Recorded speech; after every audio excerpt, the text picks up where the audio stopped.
বাঙালিদের পূজা পার্বণ বা বিশেষ আয়োজনে নারকেলের নাড়ু আমরা অনেকেই তৈরি করি। আর আজ শ্রীকৃষ্ণের জন্মাষ্টমী, তাই জন্মাষ্টমী উপলক্ষে এই নাড়ুটা তৈরি করছি।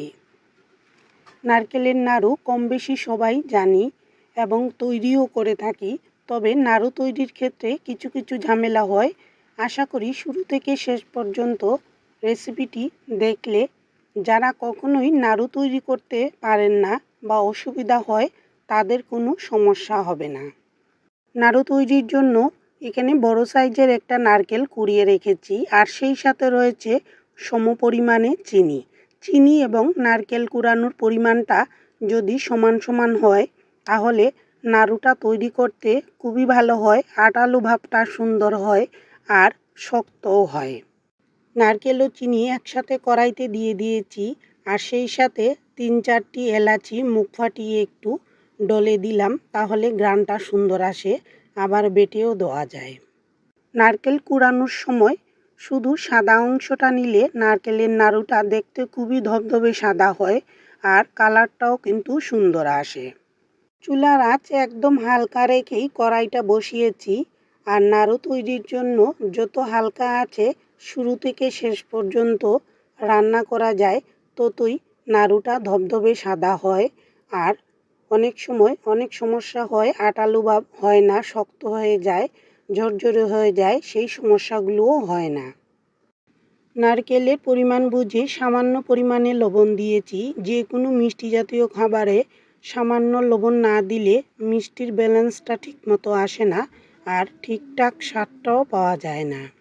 হালকা আঁচেই 3 থেকে 4 মিনিট সময় ধরে এভাবে নেড়েচেড়ে নিয়েছি, আর যত ভালো নাড়াচাড়া করা যায় ততই নাড়ুটা পাকাতে সুবিধা হয়। তবে চুলার আঁচটা কখনোই বাড়িয়ে দেওয়া যাবে না, বাড়িয়ে দিলে নারকেলের রঙটা কিন্তু বাদামি বা লালচে হয়ে যাবে, দেখতে অনেকটা গুড়ের নাড়ুর মতোই মনে হবে। আর চিনির নাড়ু ধবধবে সাদা হলেই দেখতে বেশি ভালো লাগে।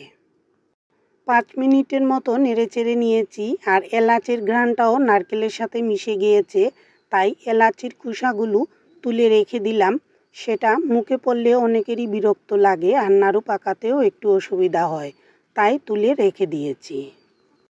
নাড়ু তৈরির জন্য যত সময় নিয়ে আস্তে আস্তে কাজটা করা যায় ততই নাড়ুটা খুবই সুন্দর হয়। অনেক সময় দেখা যায় তাড়াহুড়া করতে গেলে নাড়ুটা কিন্তু ঝরঝরে হয়ে যায়, দলা পাকে না সহজে, আটালো ভাবটা নষ্ট হয়ে যায়, তাই আস্তে আস্তে এরকম হালকা আঁচে ধৈর্য ধরে করতে হবে। একটু পরপরই নেড়েচেড়ে দিতে হবে, আর এভাবে নাড়তে নাড়তে চিনিটা ভালো করে গলে গিয়ে একটা আটালো ভাব চলে আসবে। প্রায় 10-12 মিনিট সময় ধরে এইভাবে নেড়েচেড়ে নিচ্ছি একটু পরপর, আর যখনই একটু আটালো ভাব চলে আসবে তখনই চুলার আঁচটা একদম বন্ধ করে দিতে হবে। চুলার আঁচ একদম বন্ধ করে রেখেছি, আর এবার হাত দিয়ে একটু দলা পাকিয়ে দেখে নিতে হবে আটালো ভাবটা ঠিকমতো আছে কিনা। নাড়ু পাকাতে এভাবে আটালো ভাব না আসলে কিন্তু নাড়ু সহজে তৈরি করা যায় না। কিছুটা ভিজে ভিজে ভাব এখনও রয়েছে, তাই ফাঁকে গ্যাসের চুলাটা অন করে 1 মিনিটের মতো একটু নেড়েচেড়ে নিয়েছি। আবারও চুলাটা বন্ধ করে এবার দলা পাকিয়ে দেখতে হবে আটালো ভাবটা ঠিকমতো এসেছে কিনা। চুলাটা বন্ধ করে নিয়েছি, আর 2-3 মিনিটের জন্য একটু ঠান্ডা করে নিতে হবে। নারকেলের নাড়ু কিন্তু হাত দিয়ে টিপে টিপেই তৈরি করতে হয়, আর এর তাপটাও খুব বেশি, তাই খুব একটা গরম অবস্থায় করা যায় না, আবার সাথে সাথে না করলে নারকেল সহজে জমাট বেঁধে যায়।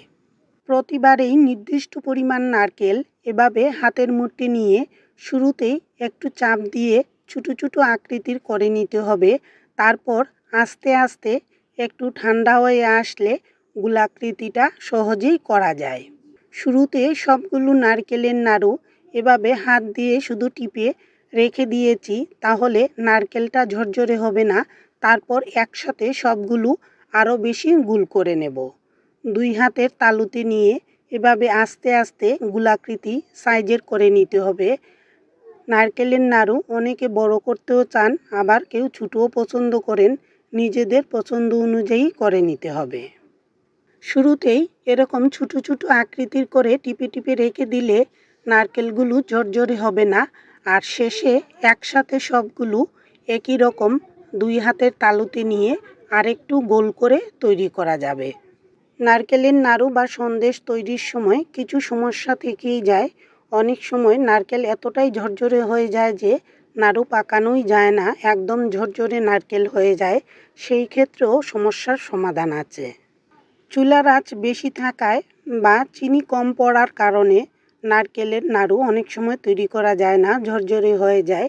সেই ক্ষেত্রে কিছুটা চিনি আবারও কড়াইতে দিয়ে নেড়ে চেড়ে নিলে কিন্তু নরম অবস্থায় নামিয়ে নিলে নাড়ু তৈরি করা যায়। নতুন করে চিনি দেওয়ার পরও যদি ঝরঝরে ভাব থেকে যায়, সেই ক্ষেত্রে লিকুইড দুধ কিছুটা নারকেলের সাথে মিশিয়ে দিতে হবে, তাহলে দলাও পাকবে আর নারকেলের কালারটাও সুন্দর হবে। তবে একদিনে এই কাজটা শেখা যায় না, আস্তে আস্তে যত বেশি করা হয় ততই কিন্তু নতুন করে কিছু শিখতে হয় আর জিনিসটাও পারফেক্ট হয়। আশা করি রেসিপিটি ভালো লেগেছে। সবাইকে ধন্যবাদ জানিয়ে এখানেই শেষ করছি।